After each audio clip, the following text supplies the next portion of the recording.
Okay, I'm going to quickly go over the workflow for anyone who may be new. So, asset 1A is our keyword list. So, this is essentially the foundation of your lead generation strategy. So, you've taken the time or hired someone to do thorough research about what your target audience is searching for online at each point of like the buying cycle. So, that's how you're assuming you're going to draw your traffic. And this is essentially how everything works together once you're able to draw that traffic from those keywords. So that's where everything starts. And then, so 2B, so the next thing is this well branded website and optimized, meaning that it's easy for search engines to find it, and that when users land on your page, it's very clear that you are, a bookkeeping service.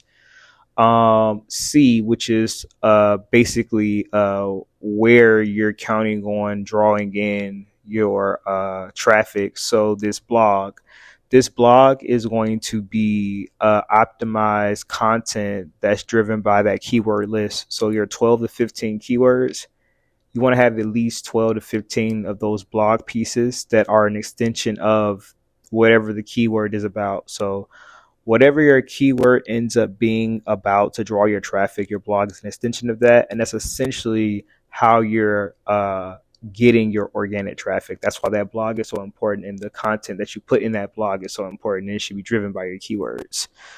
Okay, 4D, which is the subscriber. So this is okay. So assume that you've been able to, let's use a concrete example. So maybe it's individuals who are just becoming aware of bookkeeping service. So you're at the top of the sales funnel, right? So let's say you've posted some content in your blog that like gives you really great tips about how to do something related to bookkeeping. Maybe it's how to set up QuickBooks. So maybe you posted some content about how to set up QuickBooks, and you have this, get this freebie. So maybe it's like this step-by-step guide of like how to set up your QuickBooks. And then if they submit that and then they subscribe to your newsletter, right? So that's that subscribe form, which leads us to 5E, which is so important. This is your sales funnel. This is probably like a CRM, probably. You might have HubSpot, you might have Salesforce, or you might have something that's like something that is going to start nurturing your lead, right? You don't want that person to, you don't want to get that, you don't want to work hard for that individual to have filled out a form and then you're not constantly sending valuable content to that individual on a regular basis. So anyhow, 5E is your sales funnel. That's how we're going to track the different behaviors of your leads. All right. And then 6F is your subscribers list. So essentially, whatever you're using as a CRM, it's important that we're able to get the data in some way where like we can track like the behavior of your subscribers, right? So as they're clicking, as they're opening, as they're not opening, as you are delivering emails to them, in some way we need 6F, like some type of subscribers list that tracks the behavior of your leads from your CRM. Seven. Okay, perfect. 7G is Google Analytics. So we assume that like you have Google Analytics installed. Google Analytics is very important because it's tracking the behavior of your website. So Google Analytics is going to tell you, it's going to be something called a referral. If you go into your Google Analytics dashboard, something called a referral. You have to have this on your website. It's the back end to show you exactly like where you're getting traffic or not getting traffic, how much you're getting traffic or how much traffic you're getting. So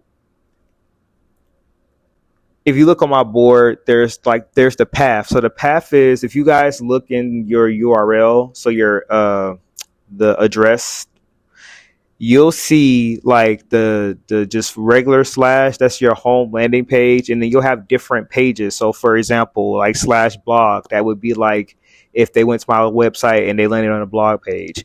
So Google Analytics is going to show you where users are going on your site, right? And then they'll have things called sessions. So sessions, I'm not going to go into deep detail, but it's tracking what the user did while they were on your site before they clicked off, from the time they clicked on to the time they clicked off. And that's important because it's showing you like where on your website is it valuable, so we'll go more into that because that'll truly show up in that sales funnel and then really begin to give you an idea of like where you may be getting leaks and how to patch it up. But um it's very important to have Google Analytics set up, and set up properly so that we can check and track the click, the user behavior and the referral and all that. So make sure that's set up. So that's how that works in this puzzle. Like, this is tracking the behavior of the website. Your CRM is tracking the behavior of your subscribers list as we send them out copies. Okay, 8H. So that brings me to a very important piece of this, which is your business intelligence dashboard. So do you see how we have data sources coming from, we have data coming from many different sources, but we need in a very simplified way to understand essentially like how well our marketing strategy is going, how well our copies are performing, where we getting our traffic from. So we want some sort of dashboard that takes all this information and boom, gives us like a snapshot of like how well we're doing. On the board, what you see is traffic source. So that's an example, which is very important. If you see, I have direct, organic search, organic, social, paid. This is telling me which of my marketing channels I'm getting the most of my traffic, right?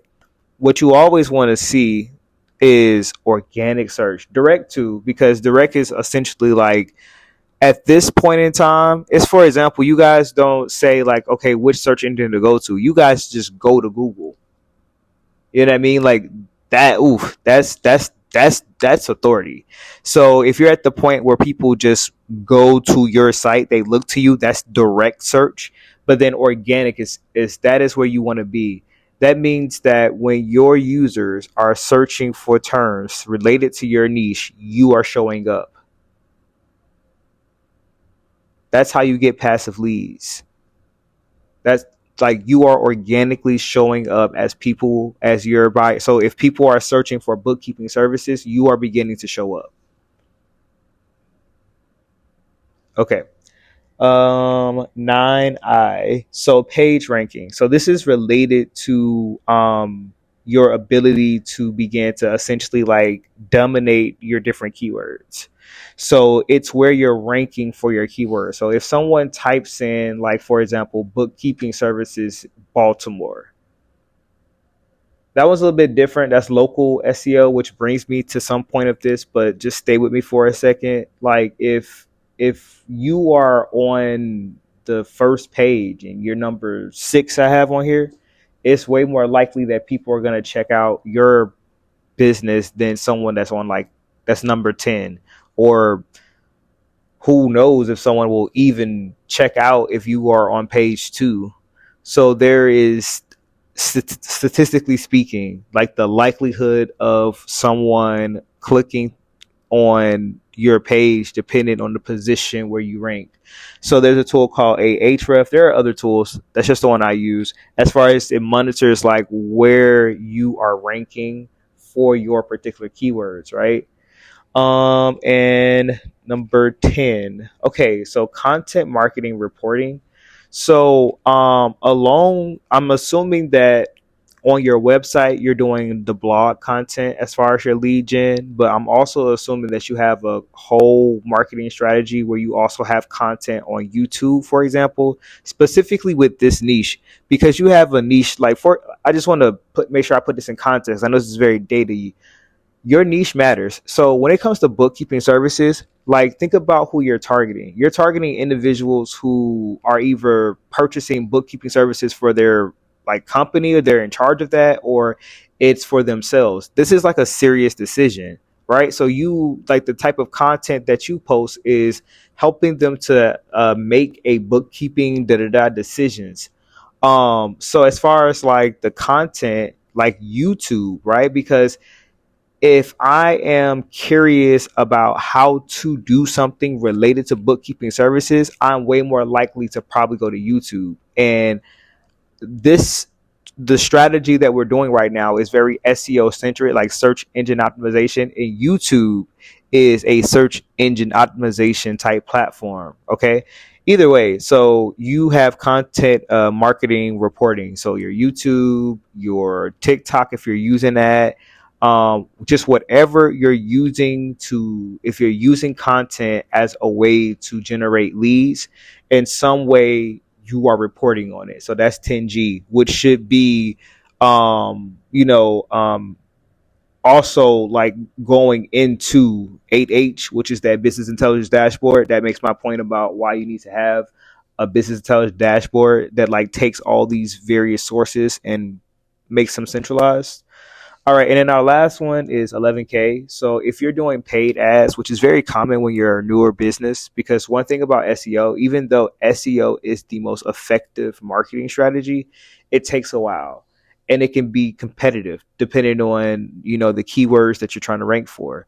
But in the meantime, what you could do is do paid ads. So in some way, we want to have paid ads reporting. So how much is it costing us to get a click? Is it worthwhile for us to, you know, do a Facebook ads versus a Google ads, right? When you're trying to figure out which ad should you choose, it's going to show up in your ads reporting. It's going to, like, in some way they'll give you a report. And even some of the platforms will even guarantee, like, you'll get a what's it called, like an ads manager. So that's again another data source that needs to be pointing back to your business intelligence dashboards that is centralizing this. All right, so this is the walkthrough of how everything goes together. This is my assumption. So in this exercise, we assume that you already have this set up, because when you're trying to figure out where you have leaks in your sales funnel, you have to have your data. Your data is going to your data and your cell, like, that's going to show you where you could possibly have leaks. All right. So the next assumption is you've been able to attract 1,500 subscribers. So in this, after, so this you have this going on, right? You've at this point been able to attract organic traffic, right? Enough users, you've posted enough good content that solves problems related to bookkeeping services to where 1,500 people are subscribed to your newsletter and they want to hear from you on a regular basis. And in this use case, so I need to do like a little marketing side note. So there's an 80-20 marketing rule where 80% of the time we're nurturing and 20% of the time we're selling. So let's say we've done our 80% of nurturing and we're about to essentially do a sell, because that's the beginning and end of this. And so what we're wanting to do is host a webinar. So we want to host some webinar that solves some problem that, because we have been nurturing our users, we are aware that this is something that's important to them. All right, so we're about to host this webinar that solves this problem, and we have some goal to make some amount of sales. And what this exercise is going to do is be able to, like, show you your conversion rates and to figure out where you can have leaks. And then you'll see in the subsequent videos how you'll be able to patch up those leaks. All right. So I just wanted to give this background as far as like the assumptions that are being made and where we're starting from. So now we're starting from this book. We're going to use some bookkeeping service who is about to host this webinar, and we're about to invite our 1,500. We're about to send out a copy to our 1,500 subscribers to try to get them to come to attend our virtual webinar, and we want to make some number of sales. All right, and we're gonna go through we're gonna do a whole walkthrough of the sales funnel. We're gonna do the workflow and the sales funnel. Right. So I will, I will catch up with you guys in the next tutorial.